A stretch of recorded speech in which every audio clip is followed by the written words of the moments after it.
يعني ايه OEM؟ وليه ناس كتير فاهمة الكلمة دي غلط؟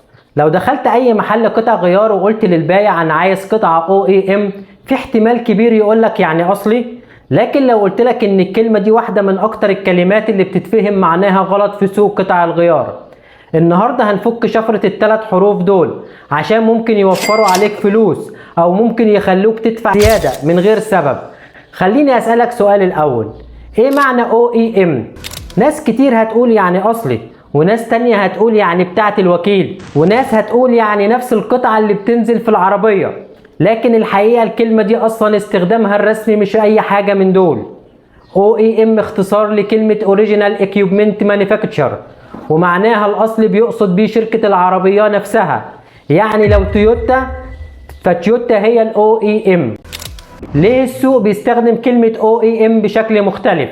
هنا بالظبط بداية اللخبطة، لأن السوق مع الوقت استخدم الكلمة بطريقة مختلفة شوية، وبقى الناس بتقول على أي قطعة OEM لما تكون طالعة من نفس المصنع اللي بيورد لشركة العربية، مش المصنع اللي بيصنع العربية نفسها.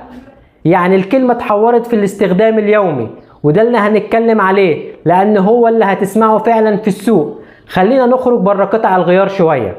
تخيل انك فتحت مطعم، انت مش بتعمل العيش بنفسك ولا العصير ولا الحلويات، كل واحد منهم بيجيلك من مصنع متخصص بس بالمواصفات اللي انت طلبتها. العربية كده بالظبط.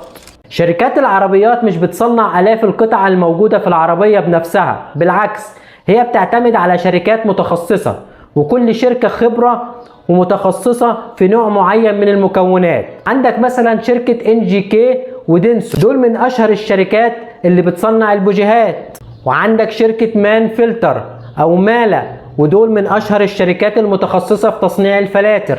وعندك SKF وNSK، ودول من أشهر الشركات في تصنيع البلي ورمان البلي. وعندك KYB، وعندك ساكس وماندو، ودول من أشهر الشركات في تصنيع المساعدين. كل شركة متخصصة في مجالها، وشركة العربيات بتطلب منها اصنع لي القطعة دي بالمواصفات دي، والمصنع ده في السوق العادي بنسميه ال OEM Supplier، يعني المورد اللي بيصنع للشركة الأصلية. والمصطلح الأدق تقنيا ليه هو Tier 1 Supplier أو OES. بس في سوق قطع الغيار الناس بتستخدم كلمة OEM. هنا الغلطة الناس اللي بتقع فيها، نفس المصنع وجودة مختلفة.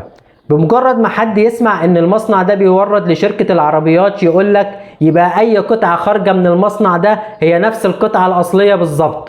وهنا المشكلة، ان المصنع ممكن ينتج منتج بمواصفات شركة السيارات، ومنتج تاني للسوق الحر، ومنتج تالت لعلامة تجارية مختلفة تماما، كل واحد بمواصفات مختلفة حسب العقد. يبقى نفس المصنع لكن مش شرط نفس المنتج. مثال يخليك مستحيل تنساه، تخيل ان مصنع مشهور بيصنع شاشات موبايل، المصنع نفسه ممكن يصنع شاشة لموبايل فاخر وشاشة لموبايل اقتصادي. هل الاتنين نفس الجودة؟ اكيد لا، رغم انهم خرجوا من نفس المصنع. فرق في المواصفات مش في المصنع نفسه. وده بالظبط نفس اللي بيحصل في اجزاء كتيرة من عالم قطع غيار السيارات. الكود التبادلي بيضحك عليك.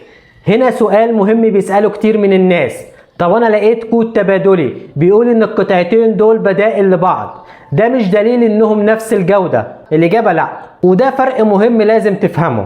الكود التبادلي بيجاوب على سؤال واحد، هل القطعة دي هتركب صح في العربية وتأدي نفس الوظيفة؟